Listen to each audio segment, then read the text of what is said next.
wherein I could meet so many young scientists who have prepared very good projects on the subject of energy, and they have displayed their projects and they started explaining. And in the process, I met so many children also from Sri Prakash institutions, and I found them extremely talented, disciplined, and with lot of cultural values and following our traditions. So I felt very happy, and then they said there is another beautiful campus which was started in the chain of Sri Prakash institution.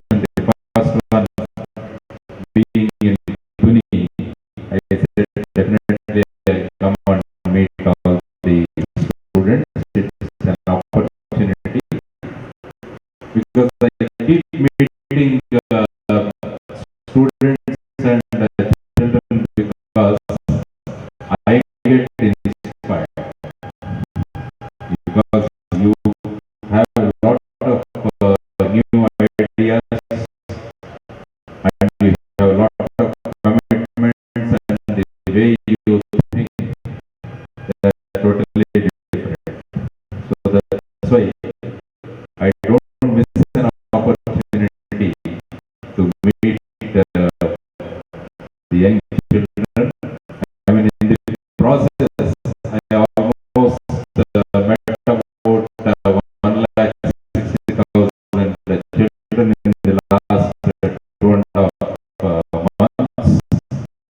It gave me a great opportunity to meet all of you.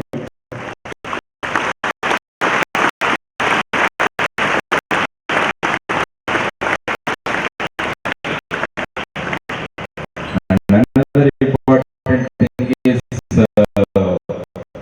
the man who founded this college, this school, and all the chain of institutions. The Narasimha Rao Garu happens to be from my college. I also belong to RIC Warangal, and he also graduated from the same college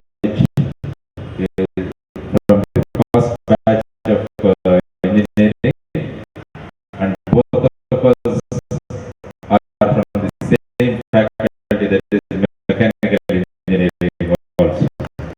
That's another coincidence. So I'm extremely happy to be here with him, and of course Mr. Vijay Prakash and the faculty here, and dear friends. Maybe 20-25 minutes I'll try to be with you, and then I'll open the house for questions, because we have so many questions to ask that I know. So definitely I'll clarify whatever doubts we have. So Mr. Vijay Prakash told me that you're all from different stages. Say, students from the 8th standard onwards, they are there, and students from the degree. Telugu నడుస్తుందా? తెలుగులో మాట్లాడమంటారా? Majority of them are Telugu. Majority. Okay. I mean, people just want to know how many of you cannot follow Telugu. Cannot follow Telugu.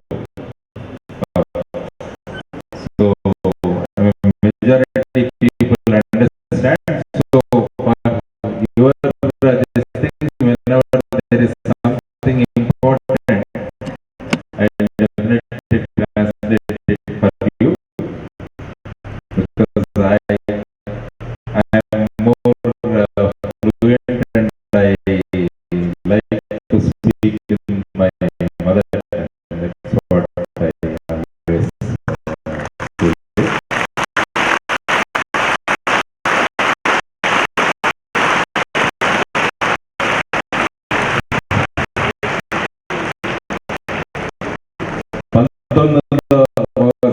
శతాబ్దం British వారిది, 20వ శతాబ్దం అమెరికన్లది, 21వ శతాబ్దం భారతీయులది అని నేను ఎక్కడో మన చదవడం జరిగింది. కాబట్టి మనమంతా అదృష్టవంతులం. 21వ శతాబ్దంలో ఆల్రెడీ మనం ప్రవేశించి ఉన్నాం. భారతదేశంలో ప్రపంచ దేశాలన్నిటికీ ఒక తలమానికమైన దేశంగా భారతదేశాన్ని తయారు చేయాలంటే మనమంతా కలిసి శ్రమిస్తే ఖచ్చితంగా భారతదేశాన్ని ఒక గొప్ప దేశంగా మళ్ళా మన పునర్వైభవం అంటారు, ప్రాచీన వైభవం భారతదేశానికి ఏదైతే ఉందో దాన్ని మళ్ళా సమకూర్చి పెట్టవచ్చు. ఈ సందర్భంగా నేను ఎప్పుడు జపాన్ దేశం ఉదాహరణ ఇస్తాను. ఎందుకంటే 1945వ సంవత్సరంలో రెండవ ప్రపంచ యుద్ధం తర్వాత జపాన్ దేశం, ఇప్పుడు జపాన్ ప్రపంచ దేశాల్లో అభివృద్ధి చెందిన దేశాల్లో ఒక మహాదేశంగా తయారైంది. యువత ఎప్పుడైనా నిర్ణయిస్తే, యువకులు కనుక నిర్ణయించగలిగితే ఖచ్చితంగా విజయం వాళ్ళు సాధించగలరు అని జపాన్ దేశం వాడు నిరూపించారు. అదేవిధంగా 2-3 సంవత్సరాల క్రితం జపాన్ దేశంలో తుఫానులు, సునామీ వచ్చినప్పుడు కూడా ప్రపంచ దేశాల ముందు జపాన్ దేశం సహాయం కోసం వెళ్ళలేదు. మళ్ళా ఒకసారి అక్కడ ఉన్న యువతరం అంతా నిర్ణయం చేసుకుంది, మేము మా దేశాన్ని పునర్నిర్మించి చూపిస్తామని 3 వారాల్లో జపాన్ దేశం ఎలా ఉన్నదో అలా పునర్నిర్మించి ప్రపంచ దేశాల ముందు ఒక ఆహ్వానాన్ని జపాన్ దేశంలో ఉన్న యువత ప్రదర్శించింది. అలాంటి శక్తి మన అందరికీ ఉంది. భారతదేశంలో అలాంటి శక్తి ఉంది. ఆ శక్తిని మనం నిరూపించాలి అన్నది మా ఉద్దేశం. దేశాల్లో ఎక్కడ నాగరికత లేదు.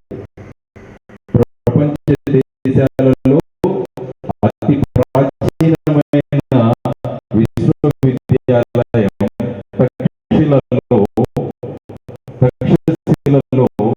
2700 సంవత్సరాల క్రీస్తు పూర్వమే 10,500 మంది విద్యార్థులు వచ్చి మన ఈ విశ్వవిద్యాలయంలో చదువుతున్నారు. అలాంటి విద్యారంగంలో గొప్ప సేవలు అందించిన భారతదేశం మన భారతదేశం. 1893వ సంవత్సరంలో సెప్టెంబర్ 11వ తారీఖున స్వామి వివేకానంద గారు వెళ్ళి షికాగో నగరంలో జరిగిన ప్రపంచ మత మహాసభల్లో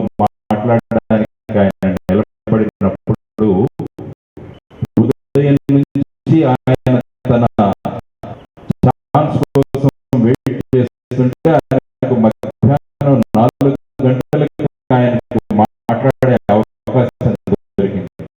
ఆయన స్టేజ్ మీదకి వచ్చి మాట్లాడడం మొదలు పెట్టగానే అక్కడ ఉన్న ప్రజలందరూ లేచి నిలబడి ఆయనకు కరతాళ ధ్వనులు చేసి ఆయనను ప్రోత్సహించారు.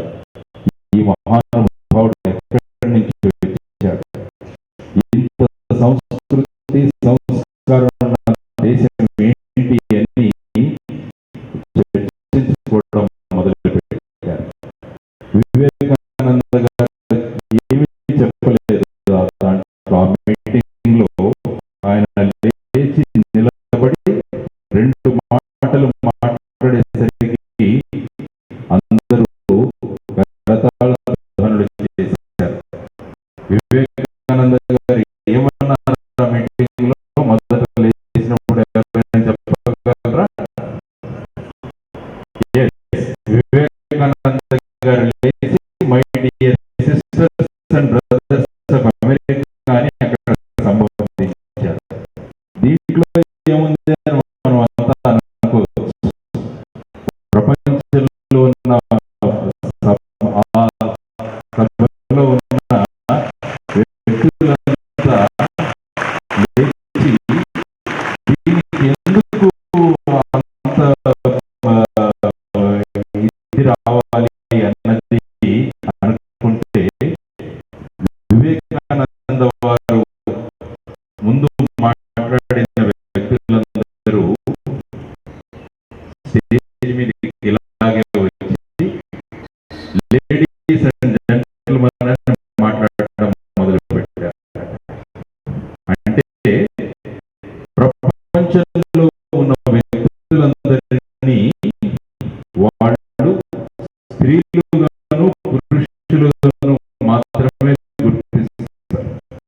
కానీ వివేకానందుల వారు నిలబడి my dear sisters and brothers of America అని సంబోధించగానే ఏమైందంటే అక్కడ అంటే ప్రపంచ దేశంలో ఉన్న ప్రజలందరినీ మేము మా కుటుంబ సభ్యులుగా చూసే సంస్కృతి సంస్కారం భారతీయులది అని చెప్పి వివేకానంద గారు అనగానే అక్కడ ఉన్న వ్యక్తులందరూ కూడా మీలాగే ఇలాగే కరతాళ ధ్వనులు చేస్తూ ఉండిపోయారు.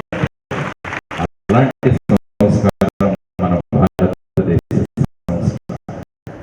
ప్రపంచంలో ఉన్న వ్యక్తులందరినీ మన కుటుంబ సభ్యులుగా మనం పరిగణించే సంస్కృతి సంస్కారాల్లో మనం అంతా పుట్టాం. అది గుర్తుంచుకోవాల్సిన అవసరం చాలా ముఖ్యం.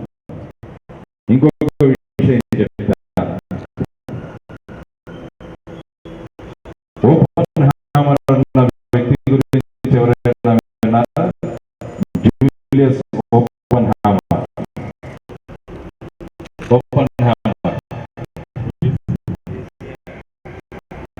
He was the father of atom bomb. మన atom bomb హిరోషిమా నాగసాకి మీద ప్రయోగించిన atom bomb తయారు చేసిన టీంకి ఆయన నేతృత్వం వహించాడు. ఈ ఓపెన్హైమర్ అన్న వ్యక్తి జర్మనీలో పుట్టిన వ్యక్తి. జర్మనీలో పుట్టి ఆయన వెళ్ళి అమెరికాలో స్థిరపడి అప్పుడు అమెరికన్ ప్రెసిడెంట్ ఈయన్ని పిలిచి ఈ ఆటం బాంబ్ తయారు చేయాలి, ఆ టీంకు నువ్వు నేతృత్వం వహించాలి అని ఓపెన్హైమర్కి చెప్తే ఆయన సరే అని చెప్పి మరుసటి రోజు ఒక లీవ్ లెటర్ తీసుకుని వెళ్ళారు ప్రెసిడెంట్ దగ్గరికి. నాకు నెలలు సెలవు కావాలి. యునైటెడ్ యుఎస్ఏ ప్రెసిడెంట్ చాలా ఆశ్చర్యపోయాడు. నేను నిన్న ఈయనకు ఒక మహత్తరమైన కార్యక్రమం ఇస్తే మరుసటి రోజు వచ్చి ఈయన 6 నెలలు సెలవు అడుగుతున్నాడని ఆయన అడిగారట. ఈ 6 నెలల్లో ఏం చేస్తామని. మీరు ఇచ్చిన ప్రాజెక్ట్ చేయాలంటే నాకు చాలా ధైర్యం కావాలి. ఎందుకంటే ప్రపంచంలో మొదటిసారిగా ఈ ఆటం బాంబు తయారవుతోంది. అది చేయాలంటే నాకు ధైర్యం కావాలి. మరి ధైర్యం కావాలంటే నీకు 6 నెలల సెలవు ఎందుకు అడిగారండి. ఏం చేస్తావు 6 నెలల్లో అంటే ఆయన అన్నాడంటే నేను భారతదేశానికి వెళ్ళి వస్తాను అని అన్నారు. ఈ మహోత్తర కార్యక్రమం చేయడానికి నేను భారతదేశానికి వెళ్ళి అక్కడ వెళ్ళి సంస్కృతాన్ని నేర్చుకొని భగవద్గీతను చదివి నేను వస్తాను. అప్పుడు కానీ ఈ ప్రాజెక్టును నేను చేయలేను అని ఆయన చెప్పారు. అందువల్ల ఓపెన్ హ్యామర్ 6 నెలలు భారతదేశంలో ఉండి సంస్కృత భాషను నేర్చుకొని భగవద్గీత అభ్యాసం చేసి ఆయన వెళ్ళి 1945 సంవత్సరం జూలై 16వ తేదీన మాన్హాటన్ అనే ప్రదేశంలో ఈ ఆటం బాంబ్ ఎక్స్ప్లోజన్ చేశారు. అటువంటి ధైర్యాన్ని ఇచ్చిన దేశం మన భారతదేశం. అటువంటి భారతదేశంలో పుట్టడం మనం అంతా గర్వంగా భావించాలి. ఆల్బర్ట్ ఐన్స్టీన్ ఏమన్నారు భారతదేశం?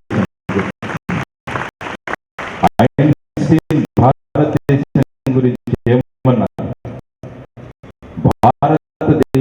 భారతీయులు చేసిన వైజ్ఞానిక సహాయం ప్రపంచ దేశాలకు అందకుండా ఉంటే ప్రపంచ దేశంలో ఇంత వైజ్ఞానిక రంగంలో ఇంత ముందుకు వెళ్ళేవాళ్ళ కాదు అని ఆల్బర్ట్ ఐన్స్టీన్ మన భారతదేశం గురించి అన్నారు. బెర్నార్డ్ షా అనే మహానుభావుడు భారతదేశం గురించి ఏమన్నారంటే భారతీయుల ముఖ కవళికలను పరిశీలిస్తే బ్రహ్మదేవుడు స్వయంగా వీళ్ళను తయారు చేశాడా అనిపిస్తున్నారు. అది మన గురించి బెర్నార్డ్ షా అన్నారు. అటువంటి మహత్తరమైన భారతదేశంలో పుట్టిన మనం అందరం అదృష్టవంతులం. ఆ అదృష్టవంతులైన మనం మన భారతదేశాన్ని మనం ముందుకు తీసుకువెళ్ళాలి. వ్యాపార రంగంలో కూడా భారతదేశాన్ని చూస్తే మీరు 1755వ సంవత్సరంలో ప్రపంచ దేశాలన్నిటి GDP అంటాం, గ్రాస్ డొమెస్టిక్ ప్రోడక్ట్. ప్రపంచ దేశాల GDP తీసుకుంటే భారతదేశ GDP 34.5%. అంటే ప్రపంచంలో నంబర్ 1 దేశంగా భారతదేశం 1755వ సంవత్సరంలో ఉంది. అలాంటి ప్రపంచ దేశాలలో వ్యాపార పరంగా కూడా ఎంతో నంబర్ 1 స్థానంలో ఉన్న భారతదేశంలో మనం అంతా పుట్టాం. కానీ స్వాతంత్రం కోసం మనం అంతా కలిసి పోరాడాలి. ఈ సంవత్సరాలలో బ్రిటిష్ వాళ్ళ పరిపాలన వల్ల మన ఎకానమీ అంటే మన ఆర్థిక రంగంగా మనం ఎంతో కిందికి వెళ్ళిపోయాం. ఇప్పుడు దేశాన్ని మళ్ళా పునర్నిర్మించుకుంటాం. ఈ దేశాన్ని మళ్ళా పునర్నిర్మించి ఒక అద్భుతమైన భారతదేశంగా తయారవ్వాలంటే మనమందరము కలిసి పని చేయాలి. మీలో అద్భుతమైన శక్తి ఉంది. చాలా మంది మనం అనుకుంటాం, నేను ఒక్కడిని చేస్తే దేశం బాగుపడుతుందా? ప్రతి ఒక్కరు నేను ఒక్కడిని కష్టపడినంత మాత్రాన, నేను ఒక్కడిని దేశం కోసం పని చేసేంత మాత్రాన దేశం గొప్ప దేశం అవుతుందా అని ప్రతి ఒక్కరు అనుకుంటే, ప్రతి ఒక్కరు అలాగే అనుకుని మనం మానేస్తూ వెళ్ళిపోతాం. అందువల్ల మీలో ఉన్న అద్భుతమైన శక్తి గురించి మీకు చెప్పడానికి ఈరోజు రావడం జరిగింది. మీ ప్రతి ఒక్కరిలో అద్భుతమైన శక్తి ఉంది. మీరు మనస్సులో తలుచుకుంటే ఏదైనా చేయగలరు. అదే స్వామి వివేకానంద. మిమ్మల్ని మీరు బలహీనులుగా తలుచుకుంటే మీరు బలహీనులుగానే ఉండిపోతారు.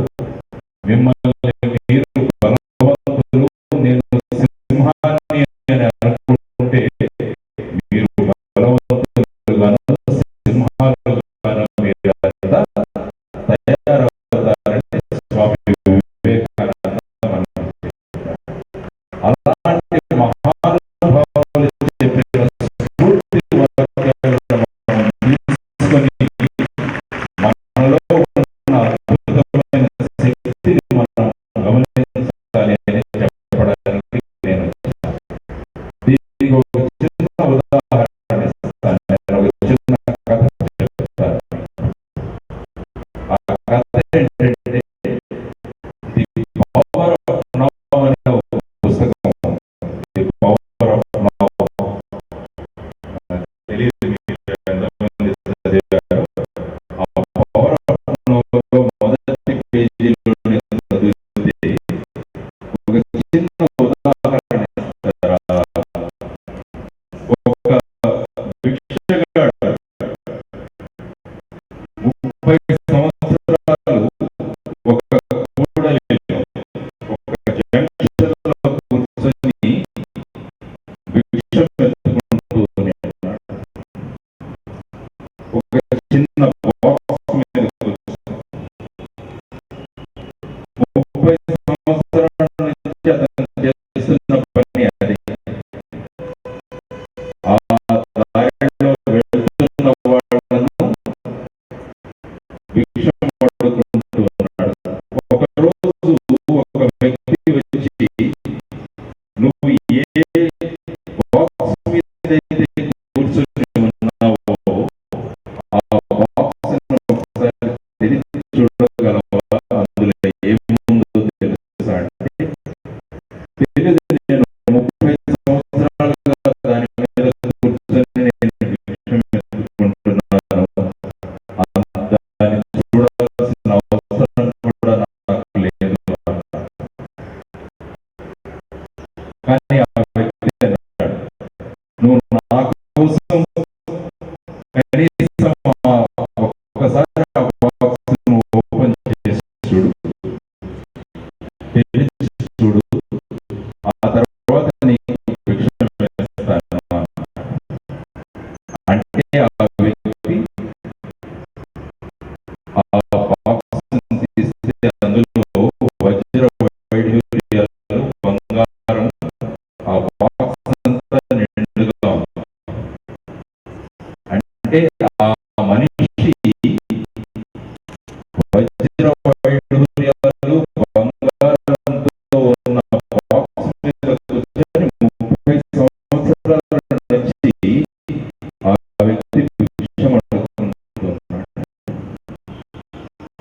అంటే ఆ కథ ద్వారా ఆ రచయిత మనకి చెప్పిన ఉద్దేశం ఏంటంటే, మనం మన లోపల ఎప్పుడు చూసుకుంటూ ఉండాలి. మన లోపల అద్భుతమైన బంగారం, ఆ బంగారాన్ని మనం చూసుకోకుండా మనం బయట జరిగే విషయాలన్నిటినీ చూసుకుంటూ మనలో ఉన్న శక్తిని మనం కోల్పోతున్నాం. ఎందుకని మీలో కూడా అద్భుతమైన బంగారం, మీ అందరిలో కూడా అద్భుతమైన శక్తి ఉంది. అది చెప్పడానికి ఈరోజు రావడం జరిగింది.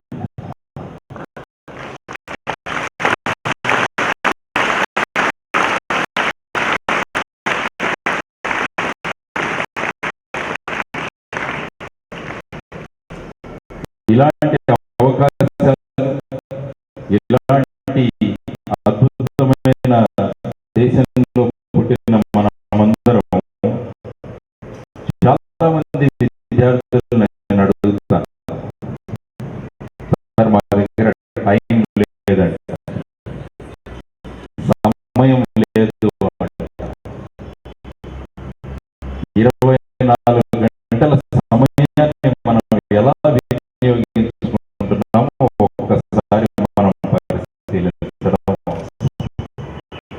24 గంటల సమయాన్ని నేను ఎప్పుడు రోజుని 24 గంటలు అనుకోను, కానీ 86,400 సెకండ్లుగా నేను భావిస్తాను. అంటే ఒక రోజులో మనకు 86,400 సెకండ్ల టైం ఉంది. ఆ టైంని మనం ఏ విధంగా వినియోగిస్తున్నామని మనం ఇది తయారు చేసుకోవడం చాలా ముఖ్యం. చూడండి, ఒక రోజు మీరు కావాలంటే ఒక 2 రోజులు ఎక్సర్సైజ్ చేసి చూడండి. ఈ 2 రోజుల్లో మనం ఏం చేసాం? ఒక 24 గంటలలో మీరు చేసి చెప్తే మీకే తెలుస్తుంది. మనం చేయాల్సింది ఇంకా ఎంతో ఉంది. మన సమయం చాలా వృధా చేస్తున్నాము. ఏంటంటే మనం చాలా మంది టైం పాస్ చేస్తున్నామని, టైం పాస్ చేస్తున్నామంటే భగవంతుడు మనకి ఇచ్చిన సమయాన్ని మనం వృధా చేసుకుంటున్నాం. భగవంతుడు మనకు రోజు 24 గంటల సమయాన్ని అద్భుతంగా వినియోగించడానికి మన ముందు ఇచ్చిన అవకాశం. కానీ ఈ అవకాశాన్ని మనం పోగొట్టుకుంటున్నామని మీరు ప్రతి ఒక్కరూ కనుక భావించగలిగితే, ప్రతి ఒక్క క్షణాన్ని ఒక అద్భుతమైన అనుభవంతో మీరందరూ ఉపయోగించవచ్చు అని మీరు నిర్ణయించుకోవాలి. ఎందుకంటే కాంపిటీషన్ చాలా ఎక్కువ ఉంది మార్కెట్. నిన్న డెక్కన్ క్రానికల్ పేపర్ చదువుతుంటే అందులో చెప్పింది ఏంటంటే, ప్రతి ముగ్గురు లో ఒకరు నిరుద్యోగులుగా ఉంటున్నారంట ఆంధ్రప్రదేశ్. ఆ విధంగా నిరుద్యోగ సమస్య చాలా ఎక్కువగా ఉంది మన దేశం. మరి అది చూసి మనం ఏం చేయాలి అన్నది మీరు నిర్ణయించుకోవాలి. మిగతా వారి కన్నా మనం ముందుకు వెళ్ళాలి. మనం ఈ రన్నింగ్ రేస్ లో మనం ముందు ఉండాలి అని మీరంతా నిర్ణయించుకుంటే ఖచ్చితంగా మీరు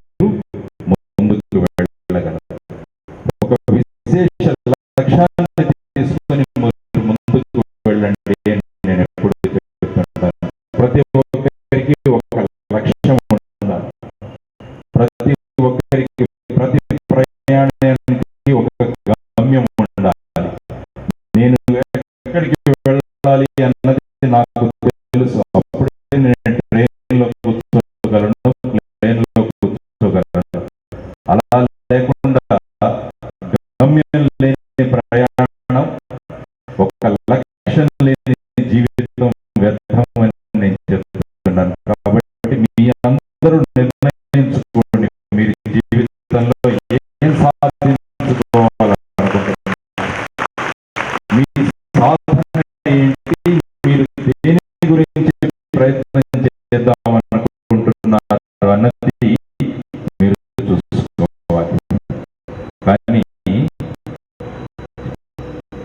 చాలా శక్తులు మిమ్మల్ని దాని నుంచి బయటికి దూరంగా తీసుకెళ్ళడానికి ప్రయత్నిస్తారు. మీరు చూసారా, ఇంతకుముందు మేము చిన్నగా ఉన్నప్పుడు ఎప్పుడో సంవత్సరంలో ఒకసారి క్రికెట్ మ్యాచ్ ఆడేవాడు. అవి టెస్ట్ మ్యాచ్లు జరిగేవి సంవత్సరంలో ఒకసారి. కానీ ఇప్పుడు చూడండి, ప్రపంచంలో ప్రతిరోజు ఎక్కడో ఒక చోట క్రికెట్ మ్యాచ్ జరుగుతూనే ఉంది దేశాల. ఇప్పుడు ఏంటంటే, మనం Pakistan, south Africa cricket match జరిగినా కూడా మనం టీవీలో చూస్తున్నాం. ఆ స్టేజ్కి మనల్ని దింపేశారు. అంటే మనలో ఉన్న బలహీనతను వ్యాపారంగా మార్చుకుంటున్నారు మార్కెట్. ఎందుకంటే విద్యార్థులు క్రికెట్ మ్యాచ్ పెట్టగానే దాన్ని చూస్తారని చెప్పేసి మీలో ఉన్న బలహీనతను దాన్ని వ్యాపారంగా మార్చుకుంటున్నారు. అలాంటి దానికి మనం బలిపడకూడదు అని నేను ఇక్కడ చెప్తున్నాను. ఎందుకంటే నిర్ణయించుకున్న లక్ష్యాన్ని సాధించడానికి మీరు ఒక కార్య పద్ధతిని చేసుకుని వెళ్తే తప్ప ఈ శక్తులను మీరు ఎదుర్కొనలేరు. అందువల్ల ఇలాంటి మిమ్మల్ని ఏదైతే మీ లక్ష్య సాధన నుంచి బయటికి తీసుకువెళుతున్నాయో ఆ లక్ష్య సాధనను మీరు ఎదుర్కొనే ప్రయత్నాలు మీరంతా చేయాలి. దానికి కావాల్సినది ఏంటంటే, మీ మీద మీకు కావాల్సిన ప్రచండమైన ఆత్మవిశ్వాసం మీలో ఉండాలి. నేను చేయగలను, నేను సాధించగలను. లాల్ బహదూర్ శాస్త్రి గారు అతి పేద కుటుంబంలో పుట్టిన వ్యక్తి. కనీసం వాళ్ళ ఊళ్ళో ఒక స్కూల్ కూడా ఉండేది కాదు. ప్రతిరోజు నది దాటి ఆ నది అడ్డు బొడ్డుకు వెళ్ళి అక్కడ ఉన్న పాఠశాలలో చదివి ఆయన దేశానికి ప్రధానమంత్రి కాగలిగాడు. మరి డాక్టర్ ఏపీజే అబ్దుల్ కలాం గారు, ఆయన కూడా చిన్నప్పుడు వాళ్ళ ఊర్లో న్యూస్ పేపర్లు అమ్మి ఆయన భారతదేశానికి రాష్ట్రపతి కాగలిగారు.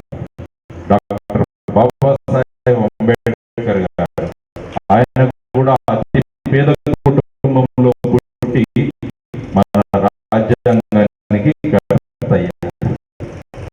వీళ్ళ ముగ్గురిని ఎందుకు నేను ఉదాహరణగా చెప్పానంటే, వాళ్ళలో ఉన్న ప్రచండమైన ఆత్మవిశ్వాసం.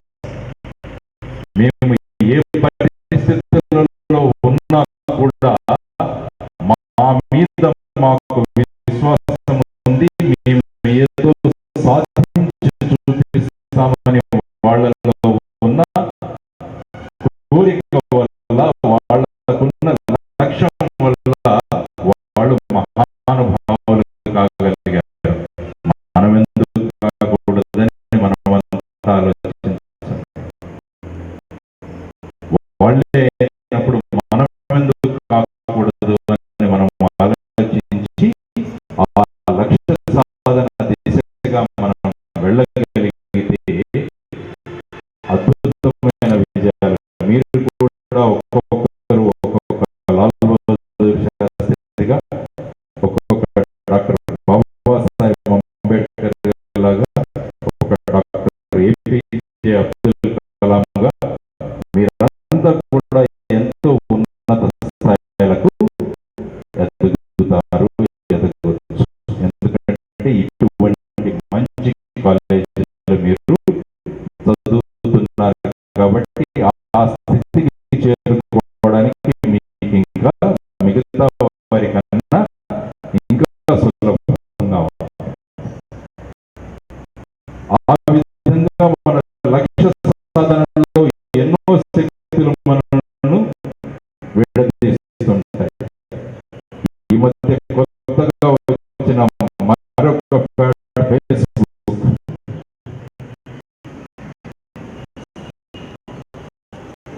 చాలా మంది నన్ను అడుగుతుంటారు, సార్ మీకు ఫేస్బుక్ అకౌంట్ ఉందా? నాకు ఫేస్ ఉంది కానీ నాకు ఫేస్బుక్, నా బుక్ ఉంది, నా ఫేస్ ఉంది కానీ నాకు ఫేస్బుక్ అకౌంట్ లేదంటుంటాను. మీలో ఎంతమంది ఫేస్బుక్ అకౌంట్ ఉంది?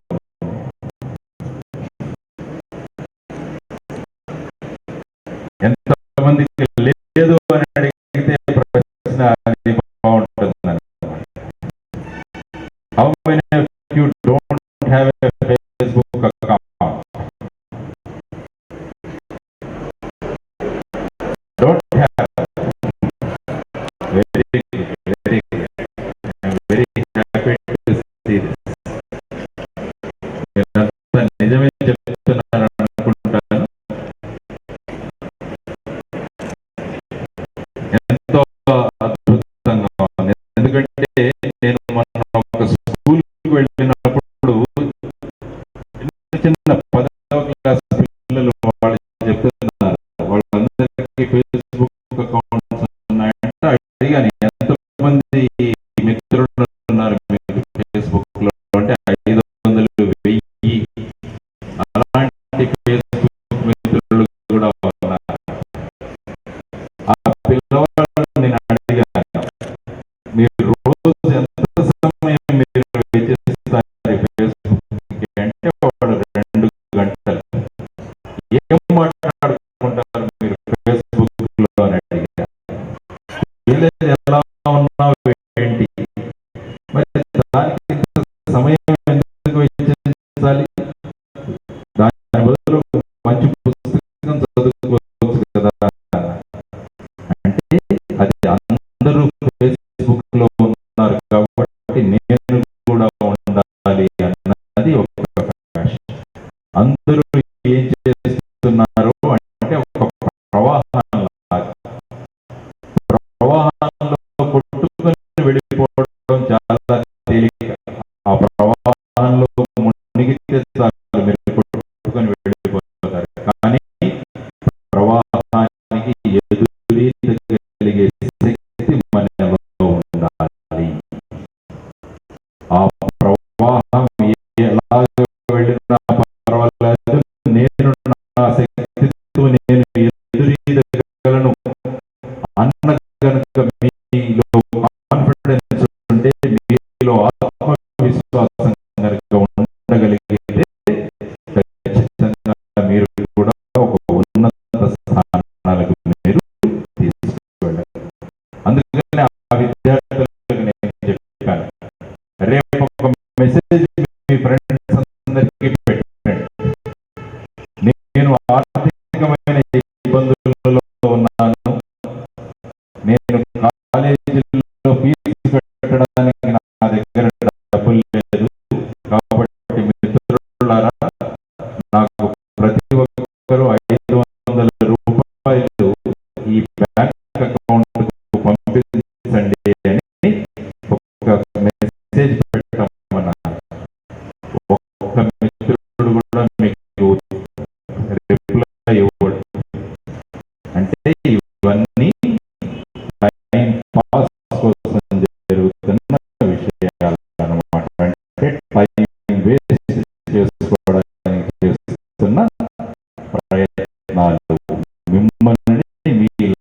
లక్ష్యానికి చేర్చకుండా దాన్ని దూరంగా తీసుకువెళ్ళడానికి చేస్తున్న ప్రయత్నాలు. ఎందుకంటే భారతదేశ యువత అంటే ప్రపంచంలోని అందరికీ భయం. వీళ్ళు గనక వీళ్ళలోని శక్తిని గుర్తించి వీళ్ళు గనక ఉన్నతులుగా ఎదిగారంటే ప్రపంచ దేశాలన్నింటినీ వీళ్ళు ఎల్లగలిగే సామర్థ్యం ఉన్న భారతీయ యువత ఆ యువతను పెడదారిన పట్టిద్దామని ఎన్నో శక్తులు ప్రయత్నిస్తున్నాయి. అందులో భాగంగా ఈ ఫేస్బుక్.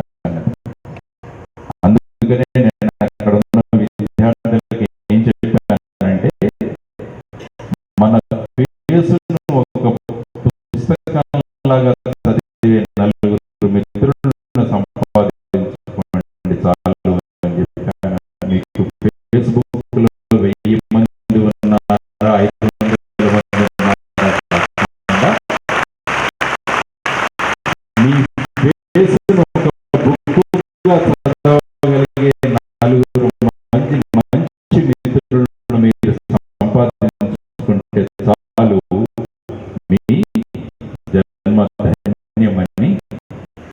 ఇటువంటి మార్గాలలో మీరు పక్కదారిన పెట్టకండి. 8, 9, 10 స్టూడెంట్స్ ఎక్కడ ఉన్నారు బాబు?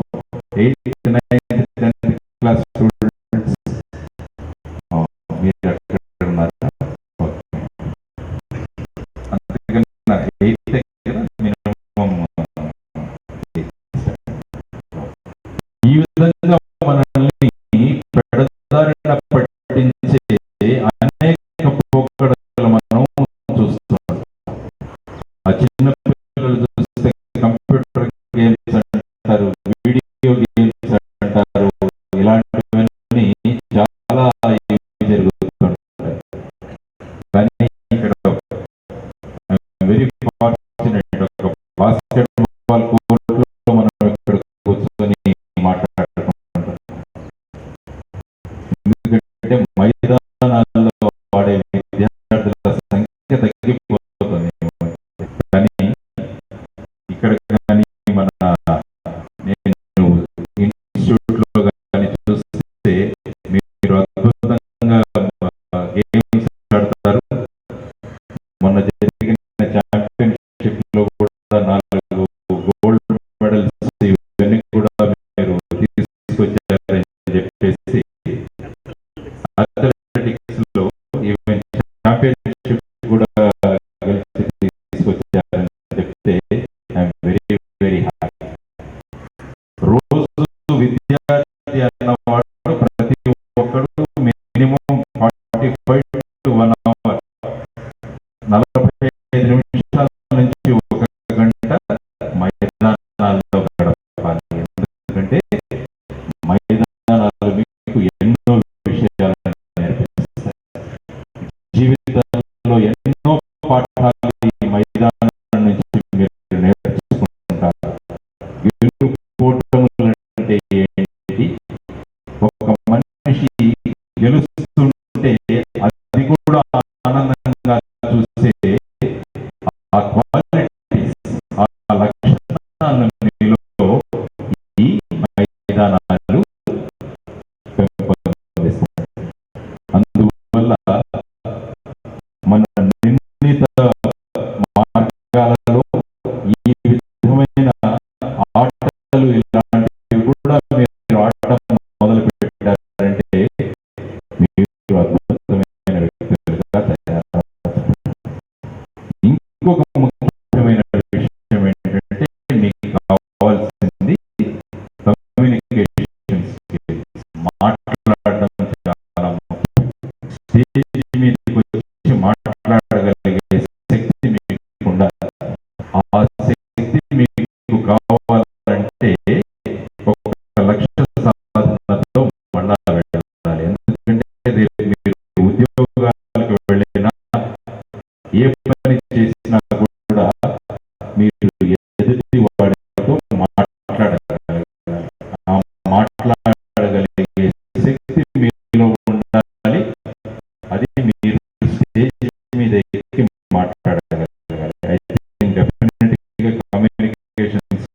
అట్రిబ్యూట్స్ వీటి గురించి కూడా ఈ ఇన్స్టిట్యూషన్ ఖచ్చితంగా మీకు బోధిస్తుంటుంది. మీలో మీరు కూడా ఒక విషయాన్ని తీసుకుని దాని గురించి మీరు అద్భుతంగా చర్చించుకోవచ్చు.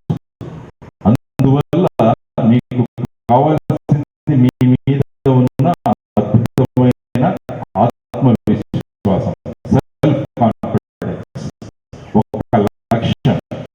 ఆ లక్ష్యాన్ని ఎలా సాధించాలో అన్న మార్గం, ఇవన్నీ కనుక మీరు చేస్తే మీకు కావాల్సినది ఏకాగ్రత.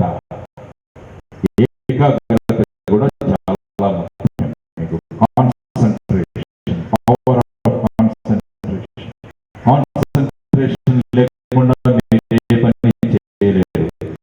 ఒక పని చేస్తున్నప్పుడు దాని మీద ఏకాగ్రత మీరు పెట్టగలగాలి అంటే ఒక అరగంటలో మీరు అద్భుతంగా మీరు నేర్చుకోగలరు. ఏ పని చేస్తున్నా దానిలో 100% కాన్సన్ట్రేషన్ ఉండడం చాలా ముఖ్యం. మీ చుట్టూ ఒక సెంటర్ ఆఫ్ ఎక్సలెన్స్ మీరు తయారు చేసుకోవాలి. మీరు 3 Idiots సినిమా చూసారా? 3 Idiots. ఆ సినిమాలో చివరి సీన్ నాకు ఎప్పుడు బాగా నచ్చుతుంది. ఆ చివరి సీన్ లో ఏమవుతుందంటే, మీరు హిందీ చూసారా తెలుగు చూసారా నాకు తెలియదు కానీ హిందీ సినిమా నేను చూశాను. హిందీ సినిమాలో అమీర్ ఖాన్ అన్న ఒక క్యారెక్టర్ ఉంటుంది. అమీర్ ఖాన్ పుంసుకువాగడు అంటారు. వాడి మిత్రుడు ఒకరు ఉంటాడు, చతుర్ రామలింగం. ఈ ఇద్దరు కాలేజీలో ఉంటారు. చివరిలో కలుసుకుందాం అనుకుంటారు ఒక పర్టికులర్ తారీఖు. ఆ రోజు అక్కడ కలుసుకున్నప్పుడు అమీర్ ఖాన్ పరిగెత్తుంటే వాడి వెనకాల ఈ చతుర్ రామలింగం పరిగెత్తుడాడంటే ఒక మనిషి ఎక్సలెన్స్ దిశగా కనుక వెళ్ళగలిగితే సక్సెస్ అన్నది ఆటోమేటిక్ గా వాడు వెనకాల పరిగెత్తుకుంటూ వస్తుంది అని చెప్పి చూపించిన ఆ సన్నివేశం నాకు బాగా నచ్చుతుంది. ఎందుకంటే ఆ సినిమాలో అమీర్ ఖాన్ అన్న క్యారెక్టర్ ద్వారా నీ ఫీల్డ్ లో నువ్వు ఒక ఎక్సలెంట్ మనిషిగా, ఆ తర్వాత విజయం అన్నది నీ వెంట పరిగెత్తు వస్తుంది. అందువల్ల మీరు కేవలం 35 మార్కులు నాకు ఎలా వస్తాయి, 60 మార్కులు ఎలా వస్తాయని మీరు పెట్టుకుంటే అది లక్ష్యం కాకూడదు. మా ఉపాధ్యాయుడు ఉండేవాడు. నేను కాలేజీలో చదువుతున్నప్పుడు ఇంటర్మీడియట్ లో 1982వ సంవత్సరంలో ఆయన మాకేం చెప్పారంటే, మాకు మ్యాథ్స్ పేపర్లో 15 ప్రశ్నలు ఉంటాయి.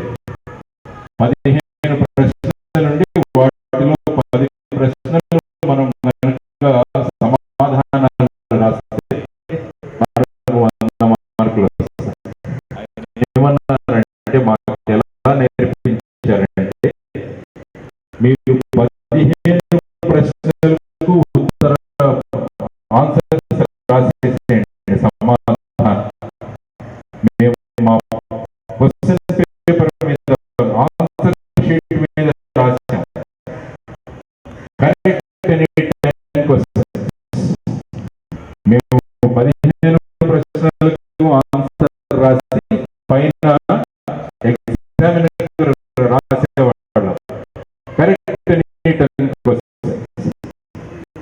మీకు ఏ 10 ప్రశ్నలైనా మీ మనసు పెట్టి చాలు, మీరు కరెక్షన్ చేయండి, నాకు 100 మార్కులు వస్తాయన్న కాన్ఫిడెన్స్ ఆయన మాలో కలుగు చేశారన్నమాట. అందుకనే ఇంపార్టెంట్ క్వశ్చన్స్, చాయిస్ ఏంటి, అలాంటివి మనం ఆలోచించకూడదు.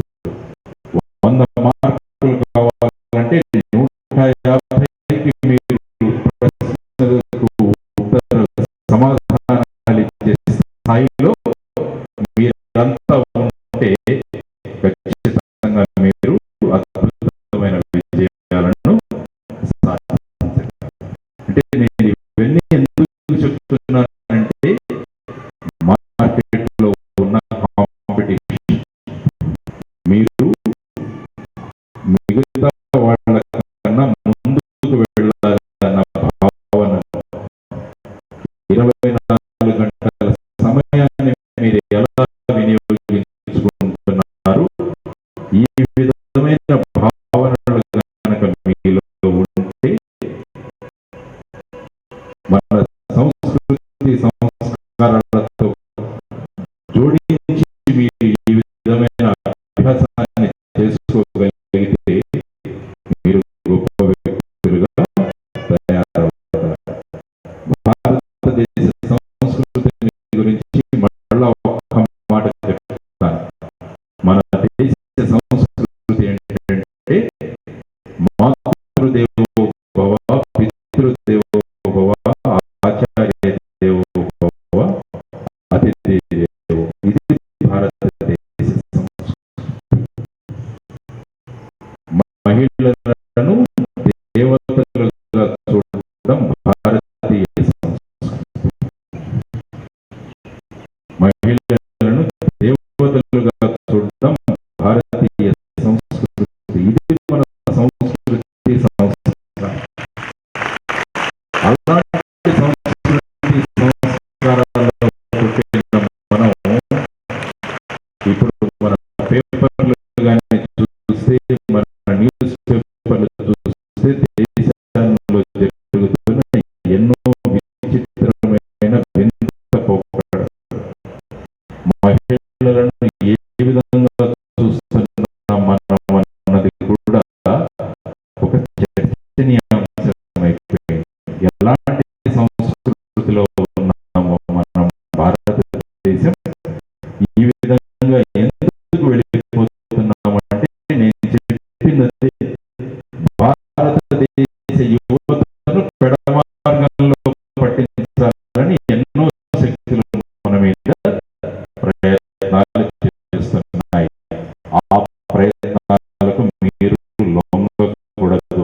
దానికి కావాల్సినది మీ మీద మీకున్న ప్రగాఢమైన విశ్వాసం, మీలో ఉన్న ఆత్మస్థైర్యం, మీలో ఉన్న ఆత్మవిశ్వాసం.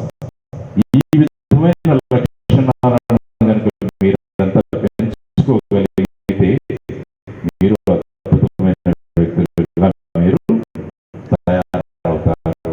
దానికి చేయాల్సిన 4 పనులు అబ్దుల్ కలాం గారు చెప్తుంటారు. మొదటిది తల్లిదండ్రులను గౌరవించడం. ఇది నెంబర్ 1. చాలా మంది పిల్లల్ని ఇప్పుడు చూస్తుంటారు, అమ్మా నాన్నల మీద అలుగుతుంటారు. మా అమ్మ నాకు ఇది కొనివ్వలేదు, మా నాన్న నాకు ఐఫోన్ కొనివ్వలేదు, మా నాన్న ఇది చేయలేదు, మా నాన్న మోటార్ సైకిల్ కొనివ్వలేదు. ఇలాగా తల్లిదండ్రుల మీద మనం ఒప్పుపడుతుంటాం, అలుగుతుంటాం. మీరు గుర్తించుకోవాల్సిన ఒకటే విషయం, మనకు ఏదైనా జరిగితే బాధపడే వాళ్ళు ఈ ప్రపంచంలో ఎవరైనా ఉన్నారంటే అది కేవలం తల్లిదండ్రులు మాత్రమే. అది మటుకు మీరు మర్చిపో. అలాంటి తల్లిదండ్రులను మనం ఎప్పుడూ నొప్పించకూడదు, వాళ్ళను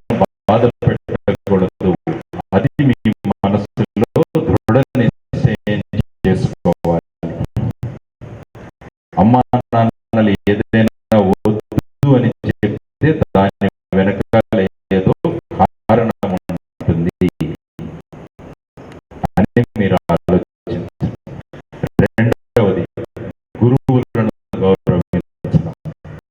మనకు ఎవరైతే మనకు విద్యా బుద్ధులు చెప్తున్నారో ఆ గురువులు లేకుంటే మనం అలాగే ఉండిపోయేవాళ్ళం. కాబట్టి వాళ్ళ దగ్గర ఉన్న జ్ఞానాన్ని ఎంతో గొప్ప రీతిగా మనకు నేర్పిస్తూ మనల్ని కూడా జ్ఞానవంతులుగా చేస్తున్న గురువులను గౌరవించడం చాలా ముఖ్యం. చాలా మంది విద్యార్థులు అనుకుంటారు, నేను కాలేజీలో మాస్టర్ క్లాస్ లో పాఠం చెప్తుండగానే నేను కాలర్ ఎగరేసుకొని బయటకు వచ్చాను అనేది చాలా హీరోయిజం లాగా చెప్పుకుంటుంటాడు. అటువంటి విద్యార్థి జన్మ వేస్ట్ అని చెప్తాను. వాడు ఈ భూమి మీద పుట్టడం వేస్ట్. కాబట్టి అలాంటి భావాలు మనకు ఎప్పుడైతే ఉంటాయో, ఎప్పుడైతే గురువులను మనం గౌరవించలేమో, ఇది భారతీయ సంస్కృతికి వ్యతిరేకం. అందుకనే మనం ఎక్కడో అధోపాతాళానికి వెళ్ళిపోతున్నాం. ఎందుకంటే మన సంస్కారాన్ని మనం మర్చిపోతున్నాం. ఎక్కడో ఉన్న సంస్కారాన్ని మనం తెచ్చుకుంటున్నాం. తల్లిదండ్రులను గౌరవించడం, గురువులను గౌరవించడం చాలా ముఖ్యం. మూడవది, మంచి స్నేహాలు చేయడం చాలా ముఖ్యం. మంచి స్నేహాలు చేయడం, పెడదారిన పట్టించడానికి చాలా మంది స్నేహితులుగా తయారవుతారు మనకు. కానీ వాడి ఉద్దేశం ఏంటంటే మనల్ని చెడ్డపడం. మనలో ఆత్మవిశ్వాసం ఉండాలి. నేను మా తల్లిదండ్రులకు మాట ఇచ్చి వచ్చాను, నేను వాళ్ళను గొప్ప వ్యక్తులుగా నేను పెడతానని. మీ తల్లిదండ్రులు గుడిసెలో ఉండవచ్చు, వాళ్ళను మంచి బంగాళాల్లో పెట్టడం, వాళ్ళను విమానాల్లో తిప్పడం అన్నది మీ ఆశయం అవ్వాలి. పేదరికం వాళ్ళతో ముగిసిపోవాలి, వాళ్ళ జనరేషన్తో ముగిసిపోవాలి. నా వల్ల నా తల్లిదండ్రులకు గౌరవం రావాలి అన్నది ప్రతి విద్యార్థి అనుకోవాలి. దానికి ఇలాంటి చెడు స్నేహాలు మీకు ఎప్పుడు మిమ్మల్ని దారి మళ్ళిస్తాయి. అందుకనే మీ మీద మీకు ఆత్మవిశ్వాసం ఉండాలి. ఎవరైనా విద్యార్థి వచ్చి నన్ను చెడు మార్గాలలో తీసుకువెళ్ళడానికి ప్రయత్నిస్తే నేను ఆ మార్గాలలో వెళ్ళను. ఎవడో ఒకడు వచ్చి అంటాడు, సిగరెట్ తాగుదాం అంటాడు, ఇంకో పని చేద్దాం అంటాడు.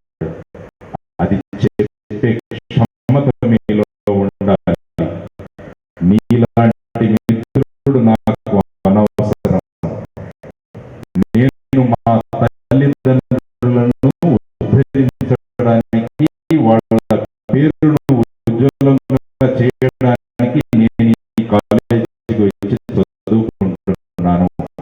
నీలాంటి వాడు నాకు అనవసరం అని చెప్పే ఆత్మస్థైర్యం మీకు కావాలి.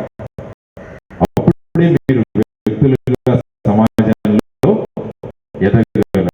లేకుంటే ఈ బలహీనతలన్నీ మనుషులను తీసేసుకొని మీరు బలహీనులుగా, బలవంతులుగా కాక బలహీనులుగా మిగిలిపోతారు. మూడవది చేయాల్సింది, మీరు మంచి స్నేహాలు చేయడం, నాలుగవది మంచి పుస్తకాలు చదవడం. ఈ 4 విషయాలు కనుక మీరు చేయగలిగితే చూడండి ఎంత అద్భుతమైన విజయాలను మీరు సాధించగలరు. నేను మిమ్మల్ని ఎవరెస్ట్ ఎక్కమని అడగట్లేదు, పసిఫిక్ సముద్రంలో దుంకండి అని కూడా నేను అడగట్లేదు. నేను చెప్పిన 4 విషయాలు చెప్తున్నాను మీకు అంతే. తల్లిదండ్రులను గౌరవించడం, వాళ్ళను దేవతలుగా పూజించడం. నెంబర్ 2, గురువులను గౌరవించడం, వాళ్ళు ఇస్తున్న జ్ఞాన సంపదను మనం తీసుకోవడం, మంచి స్నేహాలు చేయడం, మంచి పుస్తకాలు చదవడం. ఈ 4 విషయాలు చేస్తే మనిషిలో ఆమూలాగ్రంగా ఆ మనిషిలో పరివర్తన కలుగుతుంది. ఒక గొప్ప వ్యక్తిగా వారు తయారవుతారు. మంచి పుస్తకాలు చదవండి, ఇది చాలా ముఖ్యం. మన పరీక్షల ముందు 15 రోజుల ముందు చదవడం, ఇలాగ మనకు కొత్త టెండెన్సీ అయిపోయింది. సంవత్సరం అంతా వేస్ట్ చేసేయడం, ఆ 15 రోజులు రాత్రి 2 గంటలు 3 గంటల వరకు చదువుకుంటుండడం. దానివల్ల మీకు జ్ఞానం రాదు. మార్కులు అంటే జ్ఞానం కాదు. ఆల్బర్ట్ ఐన్స్టీన్ గారు ఏమన్నారంటే, చదువు అంటే ఏంటి, జ్ఞానం అంటే ఏంటి అంటే ఆయన ఏమన్నారంటే, మనము చదివినదంతా మరిచిపోయిన తర్వాత మన దగ్గర ఏం మిగులుతుందో అదే చదువు అన్నారు. అంటే మనం ఏ విధమైన విలువలతో పెరుగుతున్నాం, మన సంస్కృతి సంస్కారం ఏంటి అన్నదే మీ చదువు అని ఆల్బర్ట్ ఐన్స్టీన్ గారు చెప్పారు. అందువల్ల కేవలం పరీక్షల్లో మార్కులు మాత్రమే ముఖ్యం కాదు, మనిషిగా మీరు ఎంత ఎదుగుతున్నారన్నది కూడా చాలా ముఖ్యం. మనుషులుగా ఎదగండి, సమాజానికి ఏదన్నా సహాయం చేయండి. ఇప్పటి నుంచి 18 ఏళ్ళు నిండిన వాళ్ళు ఎంతమంది ఇక్కడ? 18 ఏళ్ళు నిండిన వాళ్ళు మీరంతా ఓటర్లుగా రిజిస్టర్ చేసుకున్నారా? రిజిస్టర్ చేసుకున్న వాళ్ళు ఎంతమంది ఓటర్లుగా? ఇంకా చాలా మంది రిజిస్టర్ చేయించుకోలేదు. 10 డిసెంబర్ లోపల మీరంతా ఓటర్లుగా రిజిస్టర్ చేయించుకోవాలి. నిన్న నేను బన్వర్లాల్ గారి చీఫ్ ఎలక్టరల్ ఆఫీసర్ మేము వెళ్ళి బిట్స్ పిల్లాని క్యాంపస్ హైదరాబాద్లో మాట్లాడచ్చు. అక్కడ విద్యార్థులంతా మేము రాష్ట్రంలో మొదటిసారిగా 100% ఓటర్ రిజిస్ట్రేషన్ చేసుకుని చూపిస్తాము అని వాళ్ళు నిన్న మాకు మాట ఇచ్చారు. నేను బన్వర్లాల్ గారికి చెప్పాను, నేను శ్రీ ప్రకాష్ ఇన్స్టిట్యూషన్స్కి వెళ్తున్నానండి, మనం బిట్స్ పిల్లానికి శ్రీ ప్రకాష్ ఇన్స్టిట్యూషన్స్కి రెండింటికి మనం కాంపిటీషన్ పెడదాం. నేను శ్రీ ప్రకాష్ ఇన్స్టిట్యూషన్ వైపు నేను నిలబడతాను, మీరు బిట్స్ వైపు నిలబడండి. 100% ఓటర్ రిజిస్ట్రేషన్ చేసి ఎవరు గెలుస్తామో చూద్దాము.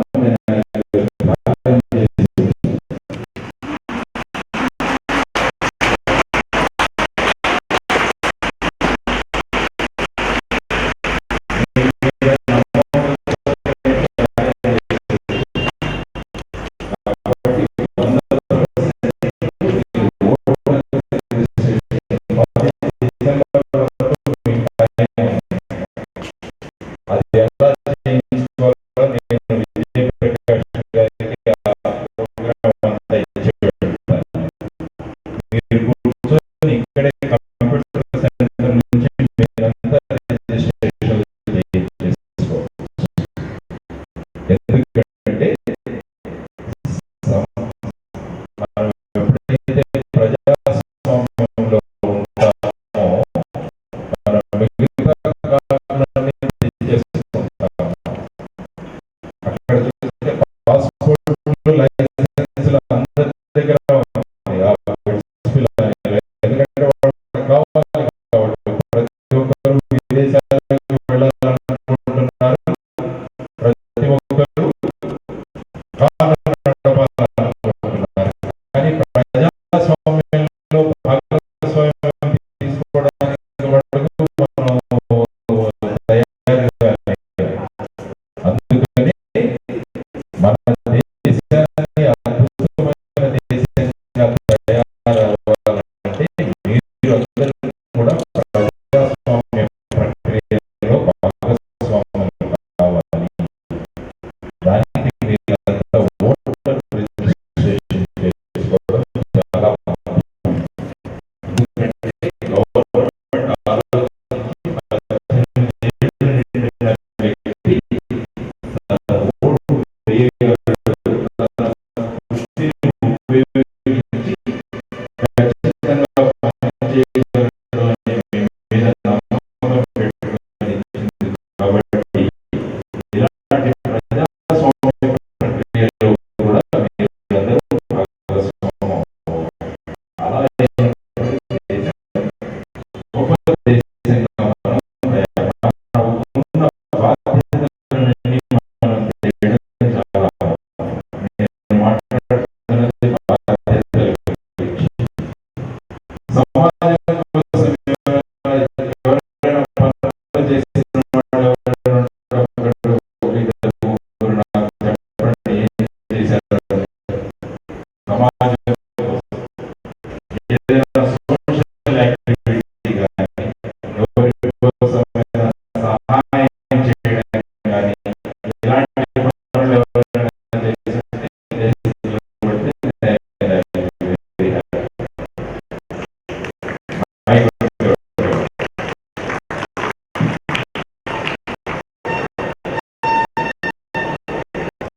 ఈ సమాజం నాది, నా వంతు కర్తవ్యంగా నేను సమాజం కోసం ఏమైనా చేయాలి.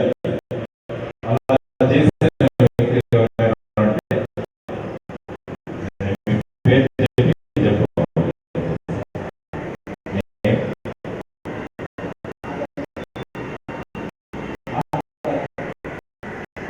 రాజు పని స్టార్ట్ చేశారు. Very good.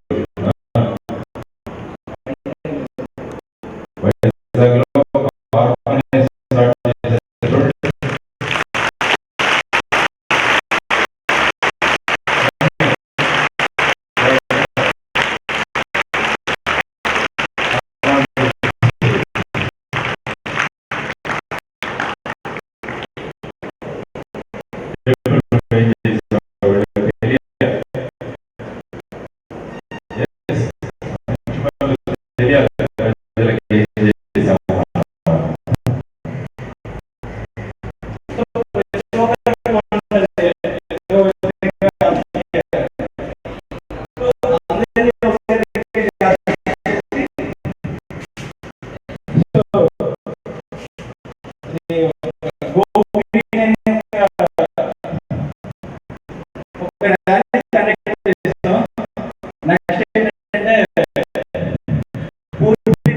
స్టార్ట్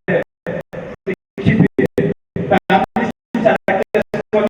సమాజం కోసం ఏదైనా చేయాలన్న భావనలతో MVP కాలనీ విశాఖపట్నంలో మిత్రులందరినీ ఒక గుంపుగా చేసి అక్కడ ఉన్న వృద్ధులకు అదేవిధంగా గోగ్రీన్ ప్రాజెక్టుతో అద్భుతమైన పని ఒకటి చేసి చేస్తున్నాడు. This is what is required. నేను చదువు అన్నాను చూడండి. ఐన్స్టీన్ గారు చెప్పిన చదువు అన్న డెఫినేషన్